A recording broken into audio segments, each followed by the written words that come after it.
Hi, welcome to the Blue Flame podcast. I'm Rebecca. Charles. Okay, this is our second time we are just sharing our testimonies together. I hope it will be a blessing to everybody that will be listening to us today. So, starting from the second part, Yeah. from teen and up. So, do you Yes. want to go first or shall I? I think you go first. Yeah. Okay, so where did we end off? We, Okay, think- so yeah, about my dad and mom and yes. stuff. Yeah. Okay, so had only a couple really close friends when I was growing up. And the ones that I grew up with drifted off. But the one that stayed for a little while, I don't blame her for doing what she did, but I needed somebody in the time that she left, and she just left behind dry. I was Why not did the she best. leave? Why did I she wasn't the leave? best friend to her. And so the one time in the one Friday, I go to youth group, and she took me aside into this room, and she told me she couldn't be my friend anymore, and that her parents didn't want me hanging out with her anymore, which I found out later wasn't true. But I kind of knew it wasn't true, but she was just looking for an excuse not to be my friend anymore. At 16, like, it's hard for girls to make friends. It's not something easy that it's not something that came easy to me at any age, but especially at 16, like I really could have used a friend, and she just wasn't there anymore. So then I turned more into men. Why did she leave? She just didn't want to be my friend anymore. She didn't leave anywhere. She just left my life. No. And so from there, like, I just acted like it wasn't a big deal, but it was a big deal. Like, instead of dealing with my emotions and stuff, I just acted like it didn't hurt me, and I just started rebelling more. And so at 16, I ran away from home. No. Oh my goodness. Teenage. Yeah, so I ran away from home. Yeah. Okay. My mom and I like clashed a lot because we were so much alike. Yeah. So my mom and I, my younger years, did not get along. So I was helping her clean the house one day. Yeah. And I was like, anything my mom said just ticked me off. And so I was like, I'm leaving. And she's like, fine, go. Like, she would say things like that. So I'm like, I would take that like, okay. Yeah. You can do Show me. I'll show you that I's going. Yeah. So I left. I literally called up. How did I get to town? I don't remember how I got to town. But anyways, I got to town and I left. You just walked away from home. Just like that. Oh, no, it wasn't home. That's what it was. What? Stephanie, my sister was house sitting. We went to go help clean the house. Yeah. I got in an argument with my mom, and she told me to leave, so I left that house in town. Oh, and so then I walked to where my boyfriend was working, and I stayed outside until he was done. So then I was like, I'm living with you at 16. And at that time, he's 20. That's a topical teenager. Yeah. So then I left, and that was like, to me at that time was like, oh, this is great. Like, no school. Because I like was homeschooled. Yeah. So I had no school for 2 weeks.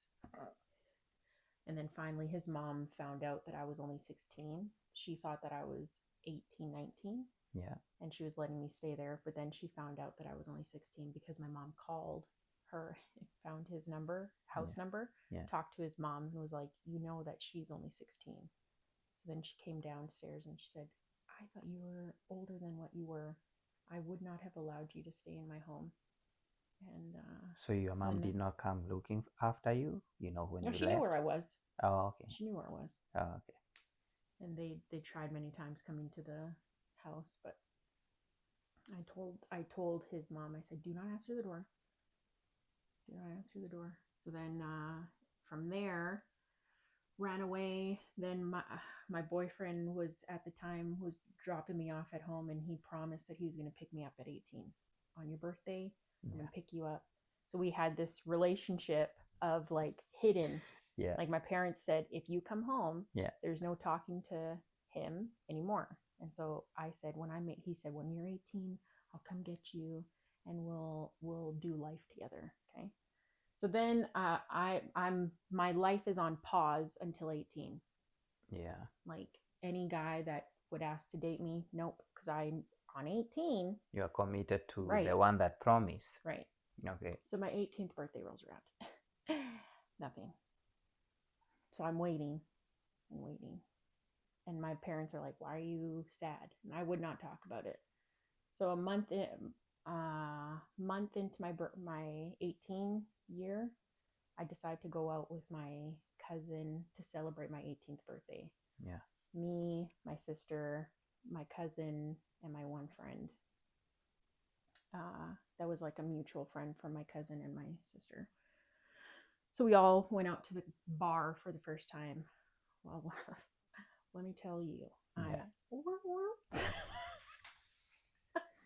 So I'm like, rejected from my dad, rejected from my first boyfriend. Yeah. And so I'm like, just anything that would eye me up was like, go for it. You're the one. You're the one. Oh. Yeah. I was like what do you call those? Like like a magnet to anybody that would look my way. Wait. Oh, you're looking at me. That was creepy. Yeah. So anyways, then that was that. But then she's not anyway. Not anymore. Yeah. Well, I don't know. Sometimes you're on the couch and I'm like, hello. Then from 18, yeah. I was about two months into my 18 year.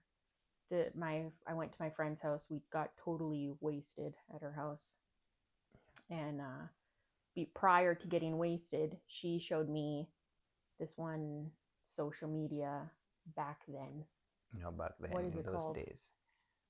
I can't remember what it's called. But anyways, back then there was like all these creepy ones. But this guy ends up messaging me. So I start talking to this one guy, and I'm telling him stuff. Like, he's asking questions that are making me feel like he wants to know who I am and wants to know, like, he understands me. And like, if I have an argument with my mom, like, he would make it be like, oh man, like, that's terrible. Like, so complimenting you then. Right. Complimenting me and making me feel like he's somebody that I can trust, and totally telling me everything I want to hear, basically. So then I do all this confiding in him and decide to meet him for the first time face to face, because before then he was just behind a screen and on the phone. Your parents don't know about it. Don't know about it. No. This is why you need to watch their that's social medias and cell phones, because even now, like, oh man, if our daughter strangers meeting strangers and you don't know who they are. Yeah. Your parents don't know about whom you're talking to. And to go into detail, like, my mom raised us. The only thing she talked to really about anything was, you need to be a virgin. Before you because get my married. Mom held on to that. She regretted doing outside of marriage before she got married. She really instilled that in us, was like, you do not have sex out of marriage. And that's all, any kind of book she read with us for school, any kind of, like, she always entwined that in some way. There was no relationship with Christ, and with your relationship with Christ will come, you don't want to do things that displease him, are out of the word. You wanna walk with him, you wanna just be with him, right? And you wanna make him proud, right?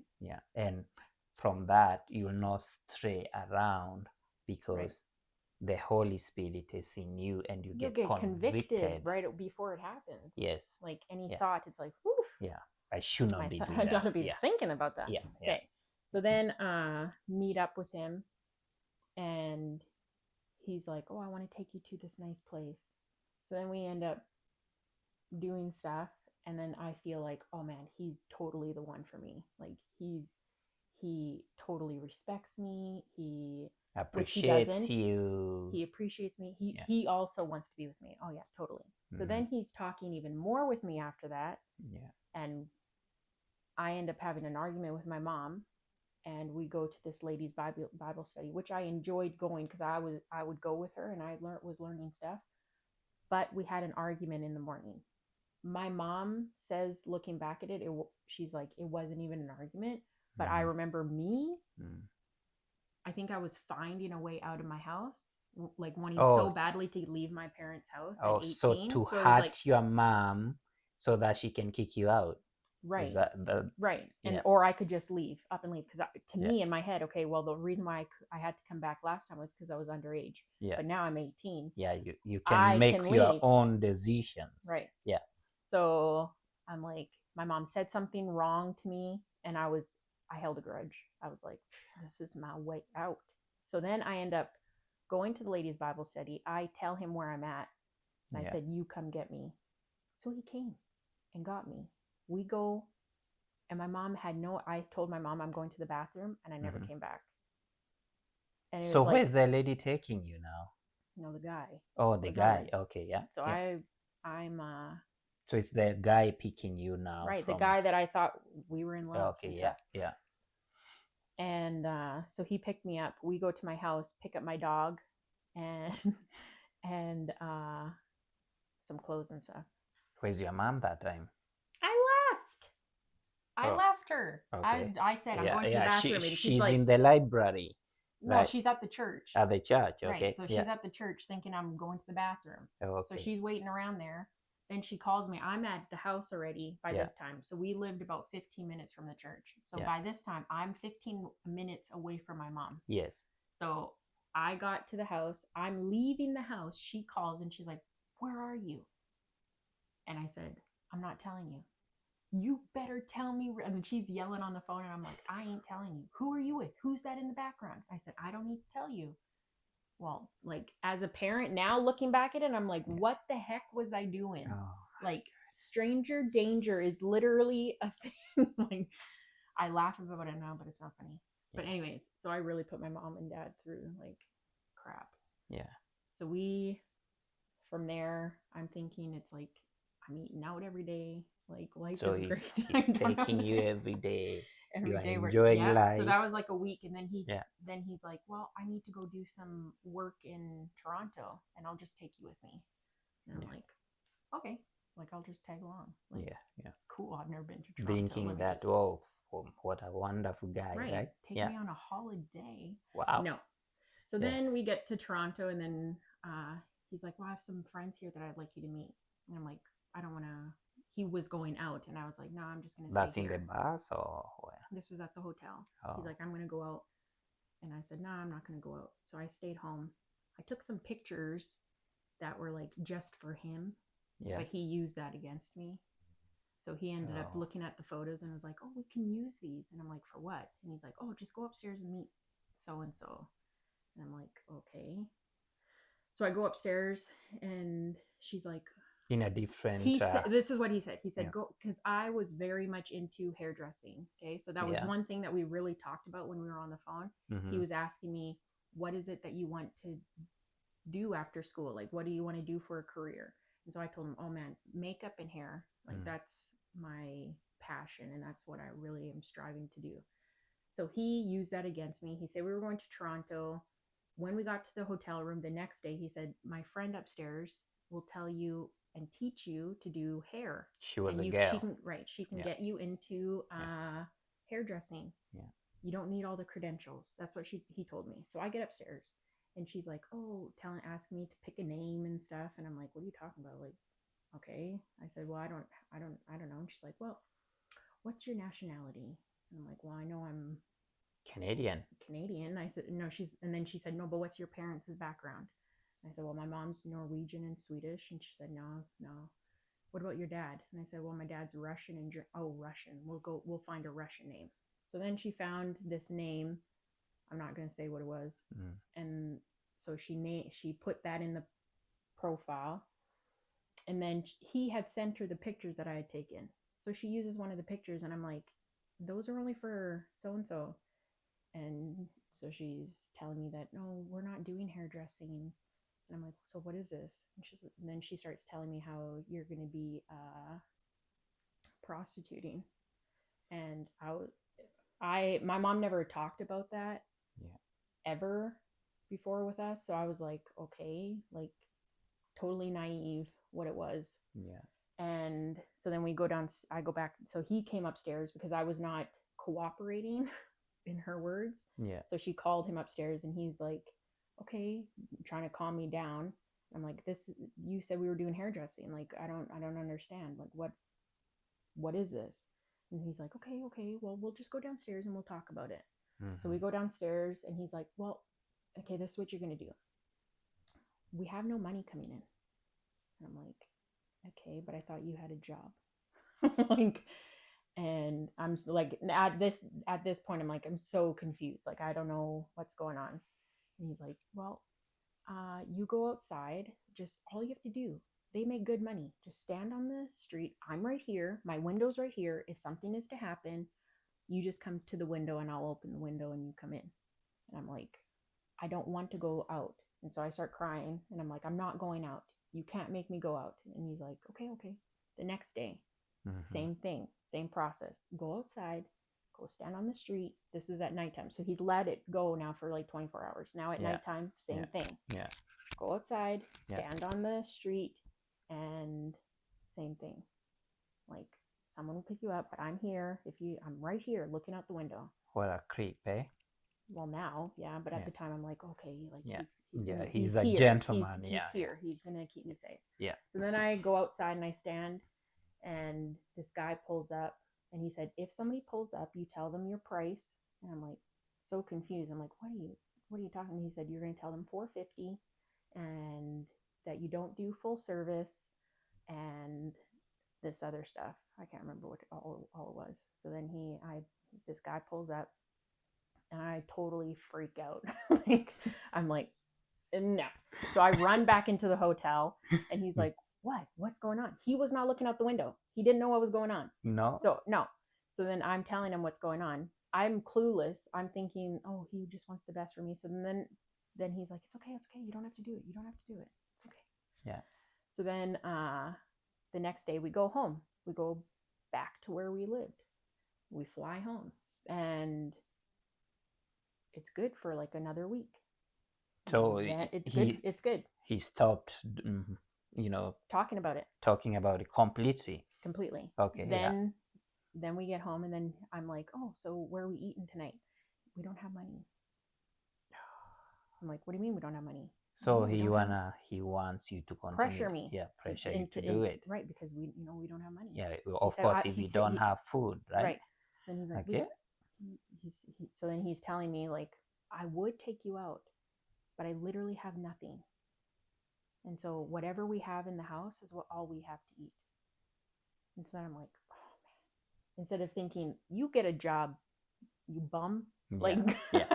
No, my head goes to like, oh man, he really wants the best for me. And like, he's brainwashed me at this point. Okay. So then I start meeting up with you. He's like, you don't have to do everything. You just go and you go. Some guys just want to date. They just want to go out for dinner, and they'll pay you to take them out for dinner, not realizing that's still prostituting. Right? Yes, because so then I'm like, okay, well, it's just a date. Like, I go out with you. Like, what's the difference? I get free food in my head. Mm-hmm. And so then I ended up starting doing that. And then from there, he started abusing me, and we went to the bar, and he was not knowing, but he was with other women. And so he had a couple of women. He had like 11 women.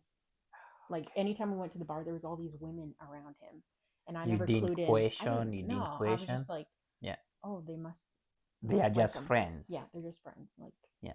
just meeting up. They were giving him money on the side, and so when they would meet, they would slip him money. But I was either in the bathroom when they would do the exchange, or he would take them and go talk in another in like or In away a from me different in a area. right Yeah. in the bar. So And you then never clued in. No. no, I'm drinking. I'm dancing. Okay. Like, like thanks for taking me out. Oh Uh, goodness. and I was 18. Like, Yes, yes, I you're know. just looking Yeah. for a good time. So, anyways, Yeah. so then I start working. Then he takes me back to Toronto with these ladies, and he's like, "Oh, we could get you in with the." There was like this sports show, and there was these girls that would stand pretty much naked on at these cars, and showing these cars. And he's like, "Oh, we should sign you up for that." And I never did it. I signed up, but I never went. And then there was like a music video he wanted me to be in, never went. And then there was he had me working at Toronto with some men we would go and see every few months, once a Mm. month or whatever. We'd fly down just for those men. Mm. And then at one point he was like, "Okay, well, let's go to the strip club and you can get in." And talking to the manager there, uh,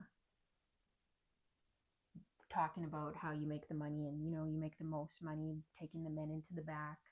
You can be a dancer, but you take them to the back and you make your most money. And I told him, I said, No, you don't "No, want to I do don't want. that. That's not something I want to do." So he was bummed out. Like, I kept giving him like Yeah. a hard time. Like, I was not an easy person. Like, I wasn't doing drugs. I was drinking, but that was about it. Like, weed and all that stuff. He tried to get me doing weed, but I was like, "How do you do it? I don't understand how you get high on it." I tried it and I was like, "This is disgusting." Could not. Where's the munchies at? Like, there was no munchies and stuff. I was like, this is not for me. Yeah. So he was getting bummed out because the other women, I found out Yeah. that they were on drugs. So they felt stuck because in order to provide the drugs for them every day, they had to do this work. And in order to get the work, like, was through him.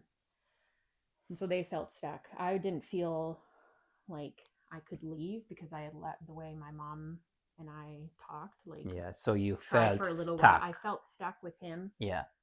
but I not to the point that he could just boss me around. Like, luckily, not in our marriage wise, but Mm-hmm. luckily at that for that scenario, like, my grandma and my mom, and I saw that they were not submitting under a man. Mm.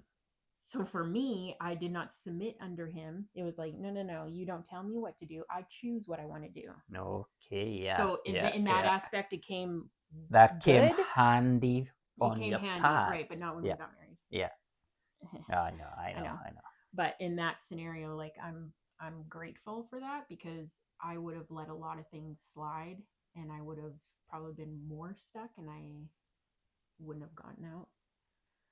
And then just a lot of stuff happened, and then I remember meeting my going for Christmas with my parents. So this is like 4 months Into into this that scenario. relationship. Yeah. Yeah. I don't even know if it was a relationship. I thought it was a relationship, but clearly wasn't. But anyway, so he Yeah. was like, went for Christmas. He didn't want to come to my parents for Christmas. So Oh, he was afraid. yeah, because my mom and dad were like, you know Angry. what, they were So like, yeah. I know. Yeah. So then Okay. I went for Christmas. I went to go buy him a gift, and my mom freaked out because I spent $1,200 on a watch. Whoa. Where did you And my get mom, all that money exactly, from? my mom was like, "Where Mm. did you get all this money from?" So she heard things uh, long. I don't know how to like entwine this fast, Yeah. but his mom knew a worker from my grandma's work. Okay. So my grandma's friend at work Mm. knew who this man was, and Mm. she told my grandma, "Get her out. Yeah. He's not He's not a good he's man. not a good guy." And she wouldn't go into detail, but they ended up finding out. My mom found out that I was prostituting. He was a pimp, and they freaked out when I came with all that money. And I remember yelling at my mom, being like, he's worth the money, and like this stupid stuff. And like, I was so brainwashed to think that this is the lifestyle that I wanted to live, and that I needed to do this Yeah. to have any sort of life. And the thing about being a prostitute, like, you come out in the daytime and No one you're knows. like no, you're just totally like, when I okay, I'd be up at night. I was like a night Night owl, owl. right? Yeah. So I'm up Yeah. at night, Yeah. but in the daytime I'm sleeping till like 4 o'clock in the afternoon, 5 o'clock in the evening. Yeah. So my daytime was my nighttime. So when I went to my mom and dad's, I'm trying to do the same thing, and they're like, "Get up, get up," and I'm like, Falling asleep. "Whoa." It's as if you are drugged. Right. So then they knew that something was up, Something because, is like, wrong. for sure, Yeah. because Yeah. she wants to sleep all day, but she wants to be up all night. So then I'll fast forward now, Mm-hmm. close to the end, I started rejecting the calls because I was like, I don't Cause want to do this anymore. Like, I don't want to be doing this, but I still want the money. So I would steal. I realized he was taking the money and pocketing all the money to right. himself. So after I'm with a guy, Mm-hmm. I would come into the vehicle, and the first thing he said to me, "Where's the money?" And so then I would hand him the money. But then I came to realize, I'm like, I want to go shopping and stuff, so I'm not going to give him all the money. So in my head, I'm like, I'm going to keep 200 and just tell him that this is all they gave me. So I would keep. So every time, like 5 times in a day, that's $1,000 in my pocket that is out of his. But he would go and blow it at casino, And going drugs and drugs. Right, he was big on weed, like, and drinking. right. And I would drink too, but so then what was I talking about? You say that you started keeping some of the money. Oh, just keeping some of the money. Yeah. So then when he would come to the car, I'd be like, "Oh, he only gave me $450, but I got an extra." So I got the amount that he said to get. Yeah. But I got the other guy. I don't More know how. money. Right. I don't know Yeah. how I did it, but I Yeah. would tell the guy, "No, it's actually $650." And Yeah. then they'd be like, "Oh man, okay, well, here's $650." So then he wouldn't know that I was keeping 200. No. Sometimes a guy wouldn't pay extra, so then I would have to take out of there, but then I would only take like 50 or 100. Yeah. So then he wouldn't be like freaking out so much. But then there was one police officer. So police officers and lawyers, Yeah. I do that. But I don't know if he was watching this guy from The afar police and using officer? me, right? Okay. And looking through me, Yeah. trying to get to him, because he never wanted to do anything. He just wanted to eat pizza. Oh, he took So you he was for a like my date? we would just be in his apartment talking. He would ask Okay. me, "So how's life? Like, Yeah. what kind of work? Like, is this something you enjoy doing?" Like, he would ask questions like that. So I thought he was like, just like, he's the best. And I remember the guy that I was working for was like, "What do you do there?" And I told him, I said, "He's just giving me money just to like hang out." And then later on, probably about a month or two in, he found it creepy that a police officer wasn't wanting to do anything. So then he slowly stopped taking his. No. But Oh, I was like, taking his calls, right? right, stopping Okay. it, because he's Okay. like, there's something fishy going on for a guy to want to not be with the girl, and he just wants to have pizza with her. Like, So he knew I there's think he knew something was going something right. is going on. So then he stopped. But I was like, that's the best money, because It's I don't have to do free. anything, and I didn't have to feel like gross. Yeah. I didn't have to do anything with him. He was just wanting to talk. And so then from there, I would take calls and be like, "Oh, they weren't for me, but they were for me." But I would give them to a different girl that was working, that I knew was working for him. So I'd be like, "Oh, they wanted actually so and so." He's like, "Oh." So you started going much. So then I stopped getting so many calls. He had asked for my wallet the one day, and I'm like, okay. So I give him my wallet, and he's like looking. Of course, at you my, trust him, right? right. Like, yeah. this is already, so September to March. So what is that? Almost like 6 months. 6 months. Yeah. So this is the beginning of March. I give him my wallet, and I'm not watching. I'm making supper. I don't watch what he does, but apparently he took a picture of my birth certificate and my driver's license, put it on the computer, sent it to somebody, and then about a week later, he's gone. Oh, And he left me gone. He was gone for like 5 days. Did he say where he's going? No, he just was like, "Oh, I'm going out." And so he would say that and then just be gone for a couple hours and then come back. Well, he never came back. I'm calling. I don't know where he's at. I don't know what he's doing. So I started freaking out in my head, right? Yeah. Like something's Because happened to him. something may have happened to him. Maybe he's dead. Who knows? Right. By this time, I'm not talking to my mom anymore. I'm only talking to my one youth pastor's wife, and that's how my mom found out things through her about me. So then I'm on with her the one night, and I'm like, so and so isn't back. I don't know where he went. And so she's like, how about you? Because I had confided her, told her what I was doing, and so she's at this point, she's like, how about I come and I pick you up? And I'm like, no, like if he found out that you came and got, like he would be so mad because he knows your place, right? Where you live, right? Right. Yeah. Okay, so rewind a little bit. Yeah. The one New Year's Eve, okay, he had beat me up in the bar because I slapped him across the face because he was getting really close to the one girl, like grabbing her butt. Yeah. So I smacked him across the face. I said, why would you do that in front of me? And I smacked him. Well, he said, you don't embarrass me like that. So he grabbed me by the hair, drugged me out of the bar, head butt me on the face. So my nose was like bleeding. Yeah. So then so he's like, you're going to sit here. He said, and I know where your parents live. So if you go home, I'll take your sister, my younger sister, and I'll get her doing what you're doing. And he said, I have a gun. So he's creating fear. Right. And he said, I have a gun and I'll go after your mom and dad. So then I'm like, well, I can't go home because he's going to do something to my parents and something to my younger sister. I don't want my younger sister doing what I'm doing. So to me, I'm like, okay, well, I'd rather just put myself through hell than have my sister be picked up and taken, right? And to go to the police station, I thought, okay, well, my life will be, I'll just die if I do that because he's gonna shoot you, right? If he finds you. And he had a lot of guys working with him that I'm like, I don't even know half of these guys that work with him. So any false move, I thought my life's in jeopardy. So I stayed in the ice cold car, and then, so he locked you in during winter. Right. This is like minus 42 outside in the car. So then I stayed there until like 3 o'clock in the morning. Then he came. We went home. And then I went in the morning. I didn't sleep all night. Went in the morning at like 8 o'clock to the mall. And I went spending the money. And that's how he found out that I had money, because I came back with all these clothes.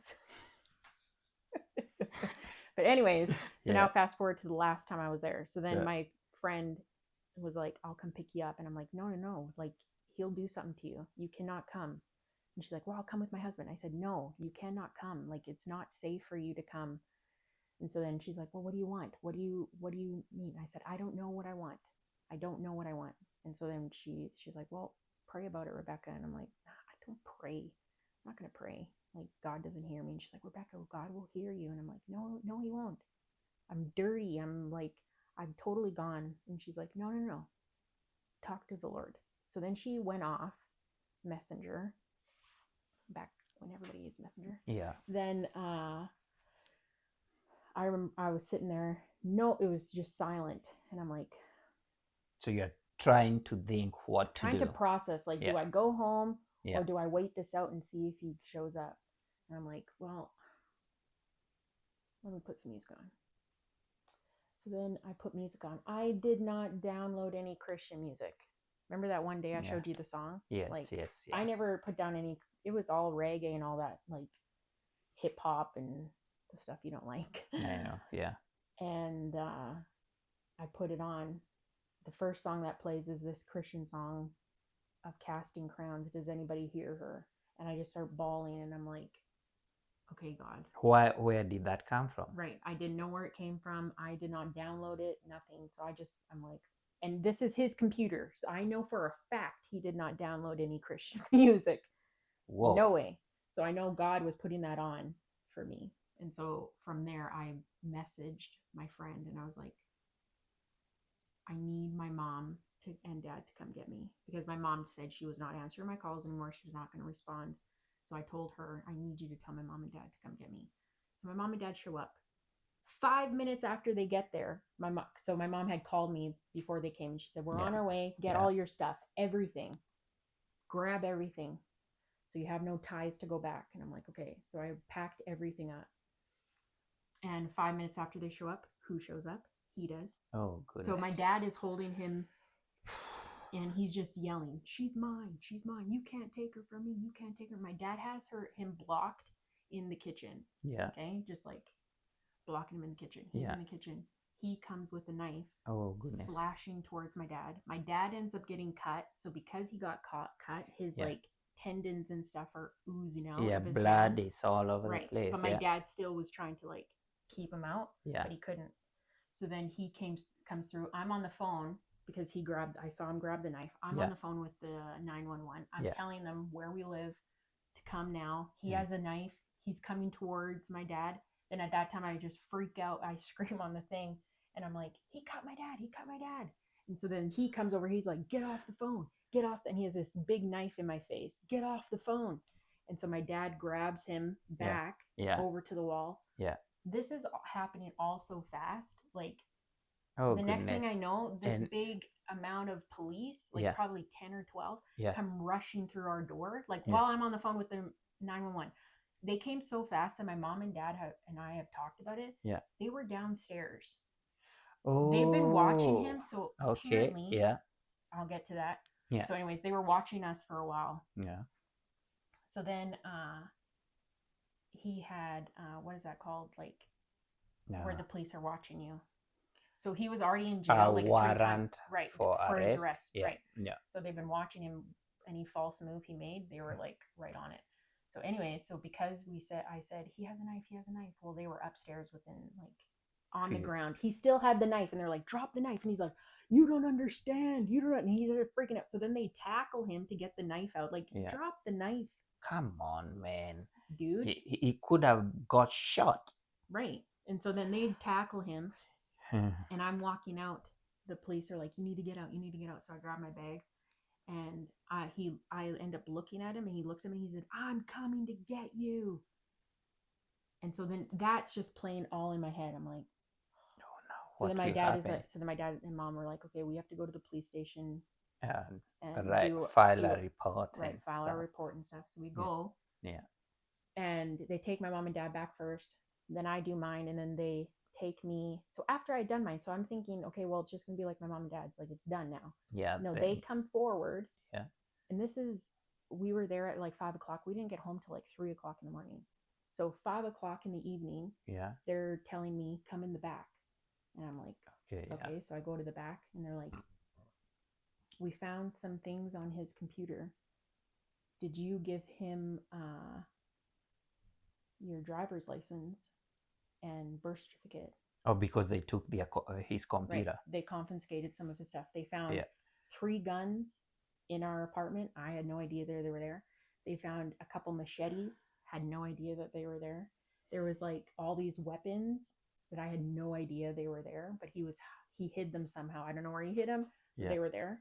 And so then they were like, "Did you give him your driver's license and passport, birth certificate?" And I'm like, no. And they said, well, he was getting ready to sell you off today. And I'm like, okay. Oh, goodness. They said he had, from what we see, he was sending through a guy in the States, getting ready to buy you an air ticket. He got a different. So it looked like my driver's license. Yeah. And it looked like my birth certificate. Yeah. But with a different name. And they took the same numbers. Like, I don't know how they do it, but everything looked real when they showed me. It looked real. Yeah. But he was going to get rid of mine and give me those. With a different name. And that's why it took so long. Because he was away doing that with this other guy to get this deal. It was like 50,000 or something like that he was going to get in pocket. So to get rid of me, because I was so hard. You are so hard on him. I was not agreeing no with cooperative, everything. right? No. So then he's like, gotta get out. And my parents were not quitting either. Like they were fighting for me. Yeah. And so then that night I agreed. I said, well, I want him in jail. But it did not go well. Only 5 years. And then because he was already in a year, it was double time before he got into the court. So they counted that as double time. So really, he was only there 3 years. After all what he did to you. Right. And then I found out he was with 11 women on top of me with a relationship, saying that he's their boyfriend. So the same thing, he was doing the same with me with 11 other girls. And then when I was testifying on stand, Yeah. like he was Yeah. his women that were working for him were on his side. So defending him. Right, by sitting on his side. And I remembered everything that I was saying. It was just like, if I could go off of what I wanted to say and just be like, get out. Like, but I couldn't. Like, I had to stick to what my lawyer was telling me to say. But in that time period before going on to court, yeah, I was so messed up when I got home. Like, and instead of my mom and dad getting me help to like, and that's the thing, they don't have a lot of help for women coming out of prostituting. Like the amount of money that a person makes to go it's to a regular job is a lot, and you have to process that. Was like, why am I going to make peanuts when I know I can go do this and make thousands of dollars within a day, right? Instead of work every day and come back with like $1,200 in a month, and I can go make that in one night. Like to me, it was not a healthy way I was thinking. So anyway, so I got a job, but it didn't stay. I was Satan used so many people in my life. So then he's like, I was doing good, and I kind of liked the job that I was doing at Walmart. And so then working, and I didn't mind it because I was kind of by myself and I liked that. Just to backpedal a little bit, that's why most of the people that, especially ladies, I know guys do it too, they find it hard to get a regular job because of the pay. Because you think about it, you're getting $1,500 a day. I know. And here you are, you're only making $20-$25 or less than that. Right, an hour. An hour. So you can compare that. And that's why when someone moves out of the condition of doing prostituting or whichever ways they one is making money, you are pulled back into it again. Right, because I had left one time, which I just remembered. Yeah. I had left one time, but somebody in church, my mom said, so my art teacher, my mom's like, go see her and go talk to her about what happened. Like, she will understand. Because I went with her every week. My mom thought, she'll speak the best in you, because she was a Christian, and she'll help you through it. Yeah. That was the worst decision my mom could have made. Because why what happened? Yeah. I went and opened myself up to her, told her everything, and she was looking at me like you I was so confined dirty. it on her. Yeah. I opened up to her, and she's just looking at me like I'm dirty, and like, why would you do that? Oh no. And so I was like, oh man. And your mom trusted her. Yeah. And so then I left the next day. I told my mom, I said, I'm sorry that I put you and dad through this, but I have to go back. And that was after I met with her.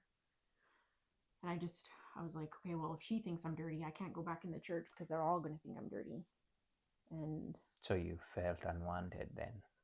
Yeah. So then I was like, I'd rather just toss my life away. So then he was calling, and I ended up really leaving when he called that night. Everybody's gone. That was another thing. My mom shouldn't have left me alone. Should not have left me alone, especially when you come out of something like that. You need someone to be around you for you some have to guidance and protection. Right. Because there's fear Don't in you. Don't put cell phones with the women when they just get out, because clearly what they're going to do is talk to their friends and well, they're going to talk to either the ladies that they confide in there and they get close to, they're like sisters, or the pimp's going to call them because they know the number. So you either change the number, you watch who they're talking to. Like my mom and dad just let it go. And so then with him, he just called and said, I have no money. And that was all he had to say. And it was like, oh, So you feel like you need to go back there. because I was feeling needed. Yeah, yeah, yeah. So I wasn't feeling needed with my mom and dad. And Yeah. so it was like a pull. It was like, oh man, he needs me. So I got to go back. We Right. got to go back. Right. So then from there, Yeah. my mind was not healthy. And so then they're like, you need to get a job. You need to get a job. My mom and dad really pushed that. You shouldn't be staying home. You need to get a job. And so then I go get a job, but I was not healthy. So then I meet this lady. She's into drinking and clubbing. And I'm like, that's what I want to do. I miss that. So then I find her spirit is like pulling mine. And so my spirit is attracted to that because I'm still evil Knievel. So then I'm still like, I'm like pulled to her. And so we became like best friends. And then I moved in with her and met this guy. Met him that one night, had a one night stand. He wakes up the next morning. I had to drive him back to where he's from. Yeah. And he's like, this is where you live? And I'm like, yeah. And he's like, why don't you live with me? I'm like, okay. Like, not thinking about it.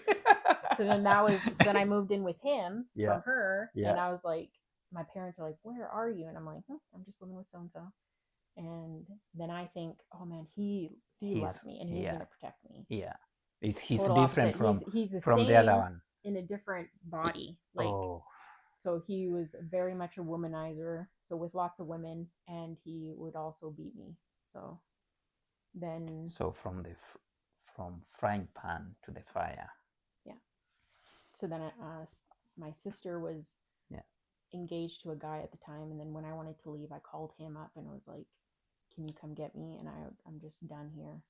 So I ended up leaving, and I was like an alcoholic there when I was living there. Like all day I would drink, at night drink, and so I just wanted out.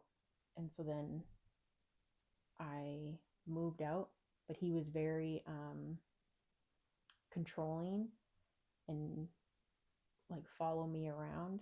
What do you call those? Stalker. Yes, stalker. Yeah. So I got a different job, and it was morning to afternoon shift. So there was 3 shifts they had there. So I was on the morning shift. He kept calling my work. So and so there. And so then they would pass me the phone, and I would answer. I'd be like, stop calling me. So then I even told them, stop answering and stop calling. So I don't know what they told him, what he told them, but they would continue calling me to answer the phone. So then the one time he said, I'm outside, meet me. And I'm like, okay. So I went outside, met him. He drove off with me, and we ended up doing something. And then he brought me back to work. My mom sees that he's in the car with me. And I told him. Oh, your mom knew him. Right. They knew who he was. They met him a couple times. Yeah. So then she's like, you were hanging out with him? You were, because my mom would come pick me up from work. I didn't have my own vehicle at that time. Yeah. So her and my younger sister would come and pick me up. And so then they ended up seeing me driving into the parking lot with him. And so my mom freaked out, left me at work, and I'm like, you're my ride. So then she goes tracking him down, trying to. My mom said if he would have pulled over, she said I would have killed him. She said just by the grace of God, she was very angry. Yeah. And how come she was so angry with him? Because she didn't want him around me. Oh, okay. And she knew if I was with him, I'd go back to the lifestyle I was living before. And so that's why she was furious. Right, yeah. She thought we were done with him, and she saw his face, and she's like. So then, not knowing, but I had gotten pregnant at that time. Yeah. And it wasn't. So my mom had said, you need to move out. After that day, she said, you need to move out. I can't trust you. You can't be here. So then I moved out with this lady. I would work grooming dogs on the weekend. So her daughter let me stay at her place. And about 3 months in, I found out I was pregnant. And I told my younger sister, and she's like, you need to move back home. I was like, I can't move back home. She's like, move back home. So then I talked to my mom and dad. At that time, I had already started working again with my dad for about a couple weeks. Mm-hmm. So I talked to my mom and dad, and they let me move back. And then my mom found out I was pregnant because she said she saw my stomach grow. But by that time I told them, I was like, I was over 6 months pregnant when I finally told them. What did he say? My mom said she knew. And she said, don't worry, we're going to love him. Him or her, because they didn't know. Mm-hmm. And then my mom said, you have to tell dad though when he comes home. And I was like, my dad's totally going to freak out. So my dad came through the door and my mom goes, Rebecca has something to tell you. And I'm like, he's sitting there and he had just gotten me a car. Yeah. So then my mom goes, that car isn't big enough for a car seat. Is it the Suzuki? Yeah. The car's not big enough for a car seat. Yeah. And then my dad goes, okay, I guess we need to get you a new car. And then that was just like when my dad said that, like, Yeah. it's not even that You personal, just but it was just like, realized that, oh, okay, wow, okay, yeah, this is different. it's gonna be okay. That's my teenager years.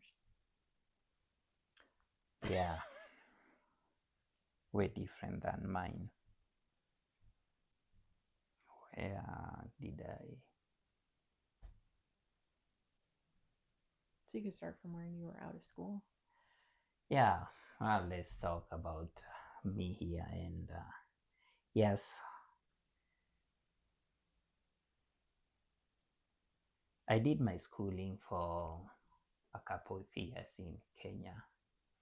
And during that time, I managed to do a course and started working in different hotels. My dad used to work in one of the five-star hotels in Nairobi. And after I finished my course, of course, he knew the chef and he introduced me to him. And that's where, I started working there on and off. Mm-hmm. He used me so many times because I only worked as a cashier for the longest time until one time that, I saw a post in one of the newspapers in Kenya, that's Daily Nation, and they were looking for people for, to work out of the country. So I looked at it and I thought, well, why not try? So I called the number and they told me, they are hiring and I should, if I'm interested, I should go and see them. So in a week's time, I went and saw the lady, and she said they're gonna be sending people to do for interviews. There were people that will be doing for interviews in a month's time. So I had to wait, of course, and when they came, I was among one of the few people. I told you about it. I was very young, and How old were you then? Like 20? I think I was around 20, 22. Just a little guy. Yeah, I was very little. So in the interview, it's funny because in the interview room, I looked around. Everybody has a suit, right? I didn't have any suit. It's only, my my jeans and just like my shirt had not been ironed, right? So full of creases and stuff. And I look around, there's a suit, there's a briefcase, the other side suit, briefcase, the lady, wow, they are all well dressed up. I'm the youngest in the group. So I felt odd one out, really odd one out. I'm like, if I had money, I could have bought a suit and came for this interview. But now I'm there in the interview room, right? Yeah. So I waited, a couple, they did a couple of interviews, and there was this Italian guy. He was the chef, and he's the one doing interviews, right? So when it, uh, around 5 people are left in the room, and among the 5 people, of course, I'm the youngest there. I'm the worst dressed one there. So after feeling, like I'm out of Yeah. place, right? Out of your league. Yeah. So I'm like, Charles. He calls my name. I'm like, oh, that's me. That's me. Me, with with my resume and stuff. I walk. I don't have a briefcase. I'm, just carrying it like I sit down. So he's like, well, he goes through my papers, looks at me, tell me about yourself. So I, said, you know what? I'm from college. This is what I've done. And I know to cook this. And then at the end of it, because I didn't have much to talk about, really, I didn't have much experience. So I just told me that's all I have. But I know I'm a good worker, and I would like to know more. I would like to know more.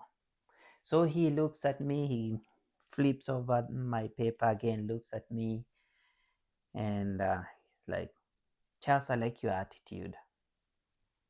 I like how positive you are, and you're hired. I looked at him, I'm like, what did you say? So, because he had an accent, right? Mm-hmm. He's Italian. What did you say? Say, I said, you're hired and see you after a few months in Dubai. I'm like, whoa, thank you very much. So I, I shook his head and just walked out. So, yeah, so after that, unfortunately, I stayed home for a couple of months. I didn't hear from them. So I'm like, well, I told all my friends, well, I'm gonna be flying out of the country. I'll be out of here. I'll go to Dubai, and if the, you know, I will, that pride, when you have something, cause I knew in Kenya we didn't have much jobs, right? I was Mm-hmm. jumping from this job to this job, cause where my dad used to work, they didn't keep me there as a permanent Right. worker. I told you about that. And I needed some money, like really. You just wanted a better life. Yeah, I wanted to better myself, but I could not do that because they usually gave me 3 days here, 4 days there, and it's after a couple of months, right? Mm-hmm. So I didn't feel secure, staying there. Anyway, after staying for a couple of months, not months, I think it was almost one whole year. My dad managed to convince, because the hotel he used to work has is like a chain of hotels. Yeah. So he managed to set an interview for me to a different hotel. I met the chef. I worked there for a few a few weeks, and the guy liked me. The from the other hotel. It was called Pan Mm-hmm. Africa Hotel. So he liked me, and we did set up an interview with him, and he's like, well, there's one hotel that's a resort. It's part of the sister hotels. If you are interested, we can take you there and work. So I'm like, sure, sure, because I had lost hope about, Going to Dubai. to Dubai because, well, they've taken forever and she's not calling, nothing, no communication, right? So I ended up getting a different job from this guy, right? Right. So I went to work in what do we call this, in a hotel resort in Kenya. So it was during that time that I had not even finished more than 2 months. Then I had this big phone, like My grandpa had one of those. yes. Big on Yeah, pocket. yes, Yeah. yes, yes. So one day I come out from work and I have a message. So my big phone, like, scroll, have a voicemail. So I listen to the voicemail, and it's the lady, Yeah. my agent. Is like, well, everything went through. The work permit is here, but you need to come next week. You need to come and go for a visa interview so that you can, if you pass the interview, you can get the visa and go to Dubai. So I'm like, wow, that's amazing. So unfortunately, I'm already working here. My dad really worked so hard to set me up, you know, Mm-hmm. with this job. And here I am, what do I do?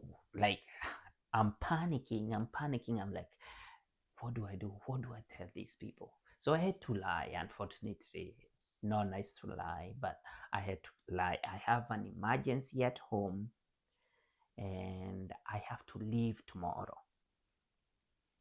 So I knew the following day there was a bus that was coming, to pick up people to take them to Nairobi, back to the city. Mm-hmm.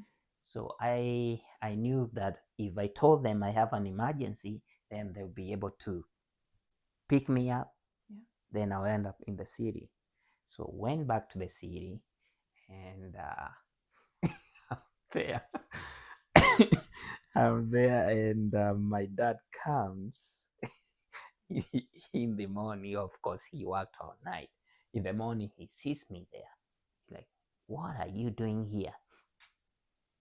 Then I told him, well, the company that I had applied to go to Dubai called me and I will be going for the visa interview this week.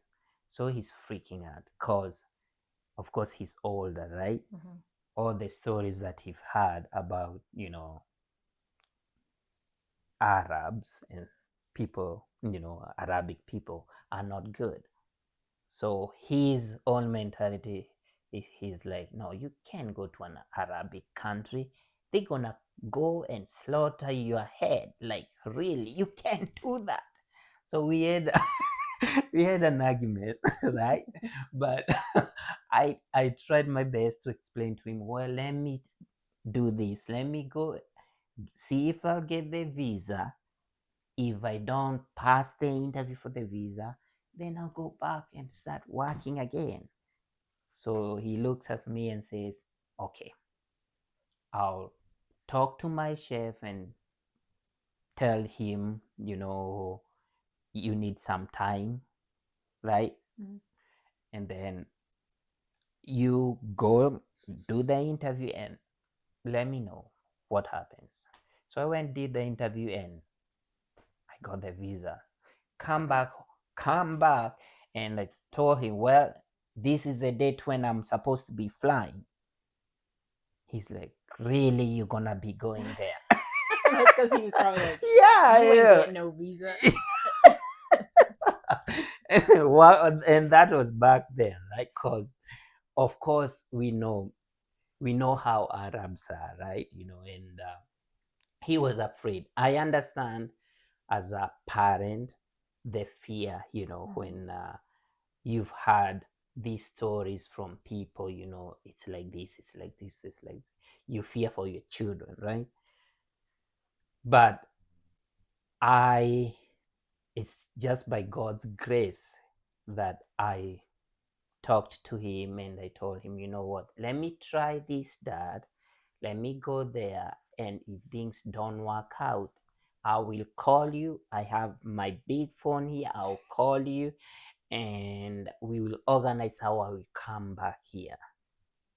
So that's what I did. So he looks at me and says, okay, that will be the agreement. If anything happens, if they mistreat you or anything, you just call me and I'll get a loan. He'll borrow money from somewhere and make sure that I come back home.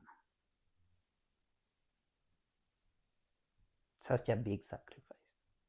So I said, okay. So after we agreed on that, what the we had the air ticket booked up, and every travel arrangement was already made, right? And that's how I ended up going to Dubai to work in Dubai for a couple of years. How was that? Well, it wasn't easy because as a single person, of course, I had my Kenyan friends, but there is always this loneliness because you're thinking about your family, sisters and brothers, you know, your mom and dad, because you are far away from them. At the same time, the living conditions in Dubai were not that favorable because it's pretty hot during the day and during the night. So humid. And because I was still very, very young. So you're like 22, 23? Yeah, around 24 now, around that age. I didn't have a lot of friends, like single friends like my friends. I noticed that when we started dating too. Yeah. Like you had a lot of married couples. Yeah, couples. Yeah.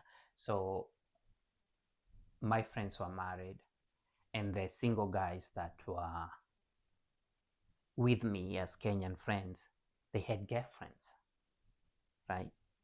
So I was the odd one out. So because of that state, I started drinking, going to clubs.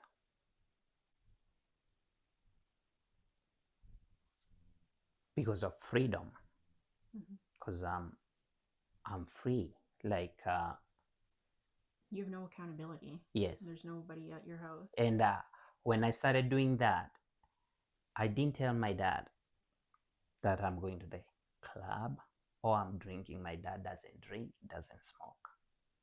So I knew if I told my dad, well, I'm smoking and I'm going to drink, he'll be furious. No, he would have. Your dad would have been like, yeah, hell. I know. So I started drinking, going to clubs, and because of that influence, the women that I met in the clubs introduced me to brothels. And the women did? Yes, because I met them in the clubs. The women that were drinking there, some of them were doing the same thing outside. Oh, were working. Were working. Oh, to get men over to the brothel. Yeah. Because she would drink, and when she goes home, her place she'll be with me, right? she'll be with me, but when I leave, she brings somebody else. Mm. So I'm like, well, so dirty, because when you're drunk, it's as if Satan knows Satan our knows everybody's weakness. weaknesses. Yes. Like mine was rejection, so he came in full force. Like anytime I feel rejected, dangle a little carrot, and I was right there latching on. Listen to this. So when I knew, because I had, when I knew that I'm calling her and she says she's busy, it means that she has somebody else. Mm-hmm. So I'm like, I'm in the club. Like, really? I knew that. I knew that from where the hotel, because we had accommodations, right? Mm-hmm. We had, because I worked in the hotel, but in the hotel industry there, they set up a different kind of Area. area for accommodation. So it's away from the city. Yeah. So to get a cab to take you to the The place. accommodation, Mm-hmm. you're using lots of money. So I'm like, well, I'm already here in the city. Like, really, what will I do? And that's how, because, well, she says she's busy. I'm like, let me just walk around. That's how I ended up going to different hotels. And these hotels are set up for brothels. Mm-hmm. Fun enough, they are in the middle of the city. And downstairs, there are men that are asking, while you're passing there, they are asking, hey, come, come, come, come. I'm like, he's Indian. I'm like, who is calling me? So I come, thinking that he wants to sell something for me. But he's coming, he comes, leans over and says, do you want a girl? So when he asks you that, you're like, and you are drunk, you're like, of course. So he takes you upstairs, and there where they're different girls that you choose from. Do you want that one? Do you want that one? Yeah. So the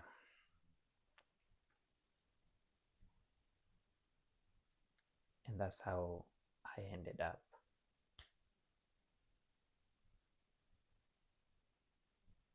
like daddy, daddy, because It's part of your testimony.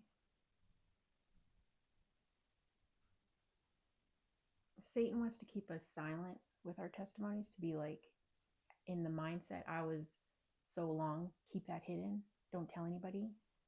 Because anytime I would try to open up, it was like my art teacher freaking out and acting like I'm so disgusting. And so in that just played in my head like I'm disgusting. Nobody needs to hear this. But Satan will connive in your head those things because he knows there's power in our testimony. And so to silence us, he'll put those lies in our head. You're not dirty. You're forgiven because of what Christ did on the cross. I'm forgiven because of what Christ did on the cross. It's hard to think about those things. And it's like, but look how God brought you out. Look how God brought me out. We're not the same person that we were doing those things. I was far away rejecting God in those times. You weren't leaning into Christ. no, You didn't have that bringing up. So it's all been the grace of God bringing us both out. And look how our testimonies match. Like, I look at it like, man, God, you're so good. Like, bringing somebody who had the heart of forgiveness to me. He knew I needed you and you needed me. I lived that lifestyle. You lived that what lifestyle, so we had the forgiveness for each other because of what we've been through. I never held it against you, you never held it against me. And it's like God entwined our lives together because of that, and he knew that in order for the healing. And when I think about it, those women are there, most of them are there because of not their choices. Right. You think about the man was the pimp asking you, so he's getting the money. Yeah. So he owns them, and he's sex trafficking those women, just like I was sex trafficked. So now he's profiting off women on men's lust. So because he's a man, he knows what a man wants. Okay, so I have these women, goes and seeks. Satan knows, a spirit knows another spirit. So his spirit knew your spirit wanted what it wanted. So to go seek, that's the thing that I was told from my police officer that was on our case. He said, pimp can seek out a woman that's able to say yes to him and knows a woman that's been rejected by her dad just by a little bit of conversation. So he knew that by the conversation. Like, he asked certain questions about my family, my sisters, my brother, and my dad. Really wanted to know about my dad. And that's the thing about a dad has a big role with the daughter, and you have a big role with our daughters, like making them feel secure in who they are and the way that they view you with them. They'll know, you ain't treating me right, so no, I don't want that, because my dad set the standard and you aren't meeting my dad's standard, so I want nothing to do with you. If my dad would have set any sort of standard, then you could have binded to that, and you could have expected more from him. Right. So you have to set the standard as as the a parent. dad. I, as the mom, have to set a standard for the daughters how to treat a man, but you set the standard on what they're going to allow a man, how they treat him, by how you treat the daughters. And so because my dad, my standard was, okay, rejection. There was literally no standard. So anybody that did a little bit above that was like, burp. That's what I want. But God just brought us together, and I just see God all written on my testimony and all on your testimony. It's and amazing. I remember when you told me about yours, I was like, they're so similar. I know. And I was keeping it. I'm sorry, I kept it from you for the longest time. It came out when you were ready. Because I didn't feel it right to tell you about it or what I did. And in these kind of situations, it's not only the men that are involved in this sex trafficking, women are also involved. Mm-hmm. Well, just like there's men who, women will get men to go do their sex, be their sex slave. Yeah. So yeah, and I got introduced to that, and it wasn't good. Unfortunately, I thinking about it, I could have got sick. Right? We both could have. It's only by the power of God and His grace. You're never too far gone, and that's the thing that I've learned from like really sitting and thinking back on my testimony, all the times that God's hand was on me, is like he never stopped. Like the song says, he never stopped chasing me down, never stopped Never chasing me. Like stopped he didn't. love, never stops loving us. Right. He was always right there when I needed him the most. Like I could just turn and be like, say God, and I could feel his presence. Something to go back on in my testimony is like I remember doing piano, Yes. and I never had no encounters with God through worship, but never taught that, I should say. Mm-hmm. But I remember like my family would leave, and that was my time, not knowing that that was my time with the Lord that I was doing. Yeah. But I knew that there was something more, but I was seeking out something more so badly, Mm-hmm. and I just didn't know what it was. And so I tried the drinking, tried the men, money, all these things, and nothing filled the void. And so when I would play piano, I remember feeling like I never wanted to stop, but I didn't know how to continue it past the piano. Yeah. And then when I fell really far away from God and like totally rejected him, I remember saying out loud with my own words, I want nothing to do with you, God. You know, whoever says that God doesn't exist is so wrong. He or she is very, very wrong, because we all have a desire for something more. Yeah. Everybody, we all have a desire to seek out something more, but you're not going to find the fill in the drinking, the drugs, No. the partying, No. the money. Like those are all going to fill you up for a short time, but that's not going to ultimately fill your void that you're feeling. And it wasn't until I put all that away, and it's like I truly was like, found out I was pregnant, and it was like, okay, I want more. This isn't what I want for my son. Yeah. Did I still sin? Yeah. Like I was not taught how to really seek after the Lord, how to have a relationship. I was just taught religious style, was like, okay, so when I said that, okay, this I don't want to drink, and I don't want to party anymore. I want to give my life back to God. It was Sunday, as long as I showed up on Sunday. Yeah. But that's not right. Like you need to have an encounter, seek an encounter with Christ every day. Yeah, seeking him daily, and he will mold you. Yeah.